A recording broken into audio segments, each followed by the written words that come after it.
ब्रजभूषण शरण सिंह, गिरफ्तारी होगी नहीं होगी, पॉस्को एक्ट लगेगा नहीं लगेगा, असमंजस बरकरार है। दिल्ली पुलिस कह रही है कि इन्वेस्टिगेशन जारी है।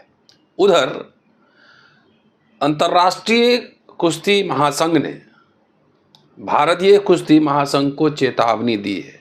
अब तक क्या है मामला, चलिए जरा देखते हैं, इस पर नज़र डालते हैं। एएनआई और दैनिक भास्कर के हवाले से कि रेसलर केस में दिल्ली पुलिस ने आज कहा है कि WFI के पूर्व अध्यक्ष ब्रजभूषण को गिरफ्तार करने लायक अभी सबूत नहीं मिले हैं। इस मामले में एक और अहम मोड़ आया है। जिस महिला पहलवान ने पॉस्को के तहत ब्रजभूषण पर यौन शोषण का आरोप लगाया था, उसके बालिग होने का दावा किया जा रहा है। मतलब अभी केस में इन्वेस्टिगेशन जारी है। दिल्ली पुलिस ने कहा है कि रेसलर ने ब्रजभूषण के खिलाफ जो आरोप लगाए हैं उन्हें साबित करने के लिए पर्याप्त सबूत नहीं मिले हैं। एएनआई के हवाले से है, ब्रजभूषण ना तो गवाहों को प्रभावित कर रहे हैं और ना ही सबूतों को मिटा रहे हैं। हम अगले 15 दिन में कोर्ट में रिपोर्ट पेश करेंगे। मतलब 15 दिन इन्वेस्टिगेशन और जारी रहेगा। सूत्रों के हवाले से कहा गया है कि ब्रजभूषण पर पॉस्को एक्ट का केस दर्ज करवाने वाली महिला बालिग है। बालिग है मतलब नाबालिग नहीं है। ये पहलवान रोहतक की रहने वाली है। उसके स्कूल से मिले बर्थ सर्टिफिकेट के आधार पर उसके बालिग होने की पुष्टि हुई है, ऐसा कहा जा रहा है। इसकी जांच के लिए दिल्ली पुलिस की टीम रोहतक गई थी। उसके पिता ने इस बात को गलत करार दिया है और उसके पिता का दावा है कि उनकी बेटी बालिग है। ये एक कन्फ्यूजन, एक नया डेवलपमेंट इस केस में दिख रहा है। पहलवान के चाचा ने मीडिया के सामने एक प्रूफ दिया और कहा कि उनकी भतीजी नाबालिग नहीं है। ये पहलवान के चाचा कह रहे हैं कि नाबालिग नहीं है। सो रोहतक में नाबालिग पहलवान के चाचा आज मीडिया के सामने आए हैं।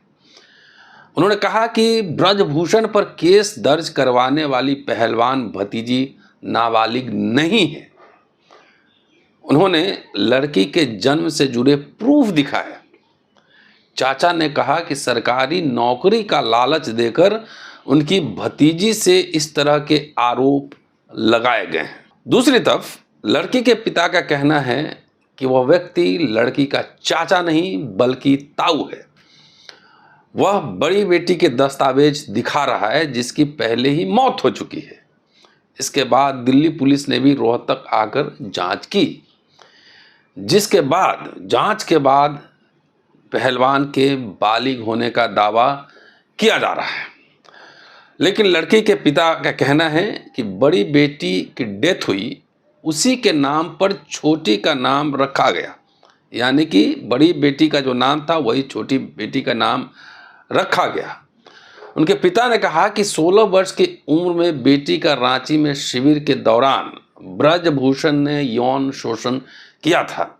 मेरी 2 बेटियां और एक बेटा था। बड़ी बेटी की 2 साल की उम्र में ही मौत हो गई थी। दूसरी बेटी का नाम बड़ी बेटी के नाम पर ही रखा है। अब भी वह नाबालिग है और रेसलिंग करती है। हालांकि जब उनसे पूछा गया कि डेथ सर्टिफिकेट उनका कहाँ है तो इसके बारे में उनके पास कोई जवाब नहीं है। ऐसी खबर आ रही है, ऐसी रिपोर्टिंग। अगर पुलिस की जांच में यह बात सही निकलती है कि आरोप लगाने वाली पहलवान नाबालिग नहीं बल्कि बालिग है तो ब्रजभूषण पर केस जो दर्ज है उसमें से पॉस्को एक्ट हट जाएगा।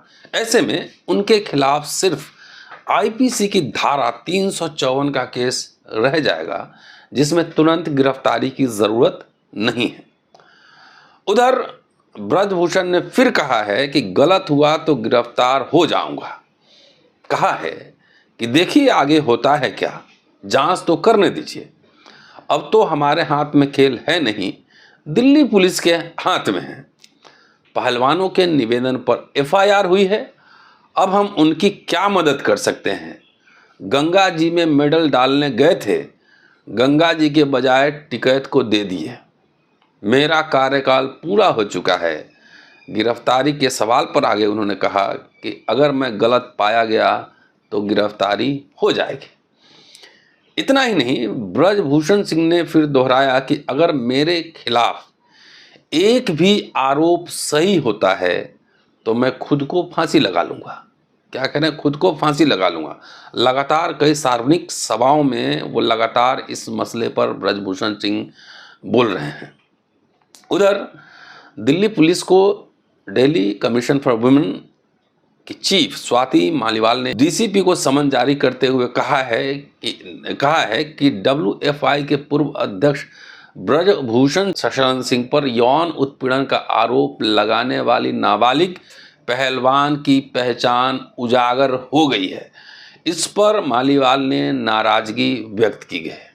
दूसरी तरफ अंतर्राष्ट्रीय स्तर पर चलिए United world wrestling federation UWW ने जंतर मंतर पर विरोध प्रदर्शन के दौरान भारत के शीर्ष पहलवानों को हिरासत में लिए जाने की निंदा की है और WFI को निलंबित करने की धमकी दी है।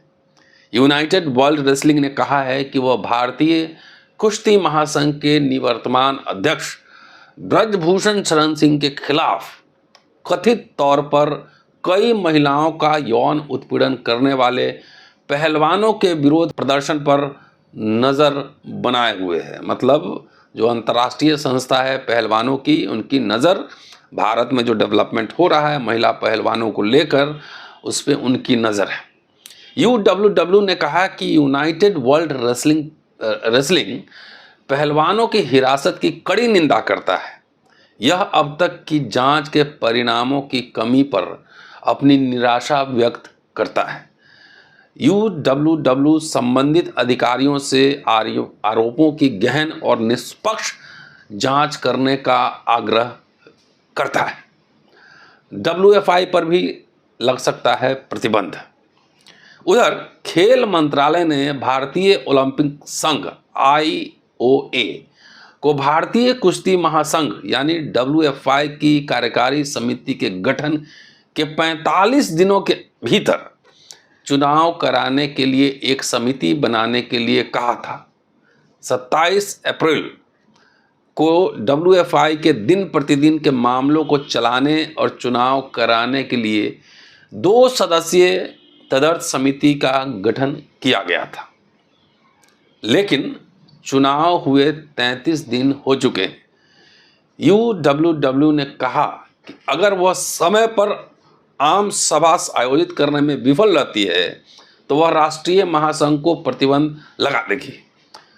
UWW राष्ट्रीय महासंघ की तदर्थ यानी एडहॉक समिति से अगली आम सभा के बारे में और जानकारी देने का अनुरोध करेगा।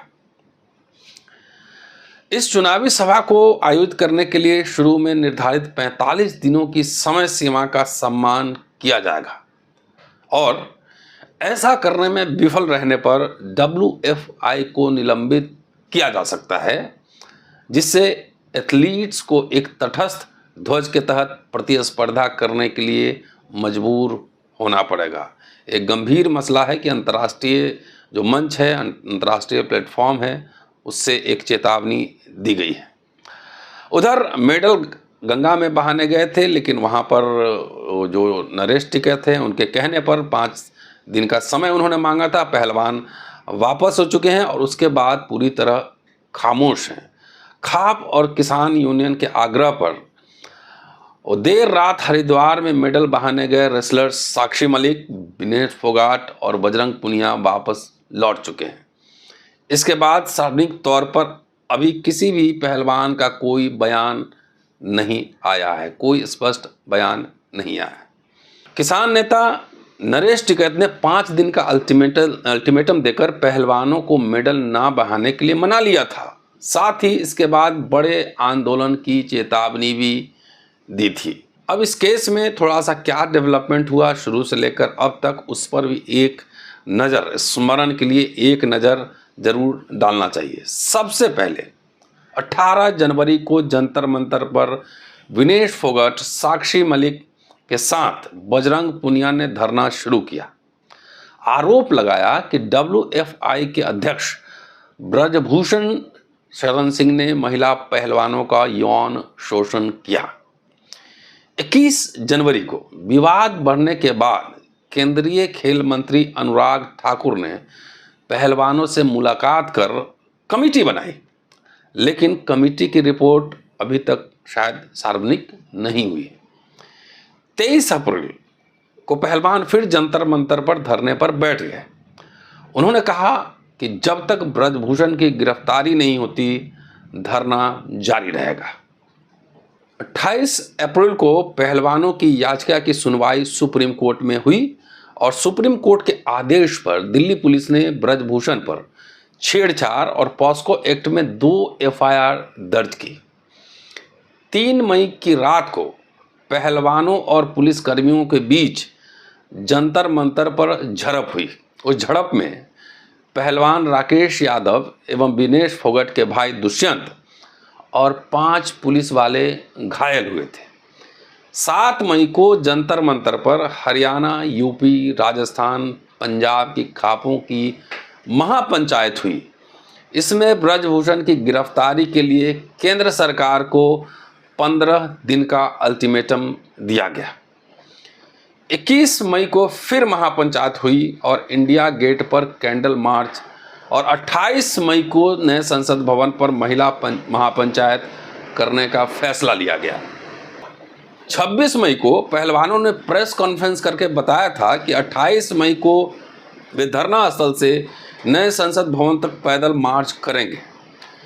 28 मई को पहलवानों ने नए संसद भवन के सामने महापंचायत के लिए जाने की कोशिश की तो पुलिस ने उन्हें हिरासत में ले लिया। 29 मई को सारा दिन पहलवान घर पर रहे और मेडल गंगा में बहाने व इंडिया गेट पर आमरण अनशन का फैसला किया। 30 मई को पहलवान हरिद्वार की पौड़ी में मेडल बहाने गए, जहां किसान नेता नरेश टिकैत के मनाने पर सरकार को 5 दिन का अल्टीमेटम देकर उन्होंने फैसला टाल दिया। ये है अब तक और आज जो मसला सामने आया है कि अभी पॉस्को एक्ट लगेगा हटेगा, वो जांच का विषय है और पुलिस की जांच जारी है। देखते हैं 5 दिन बाद क्या होता है। 5 दिन का अल्टीमेटम दिया गया है, देखते हैं 5 दिन बाद क्या होता है। देखते रहिए अम्बेडकरनामा।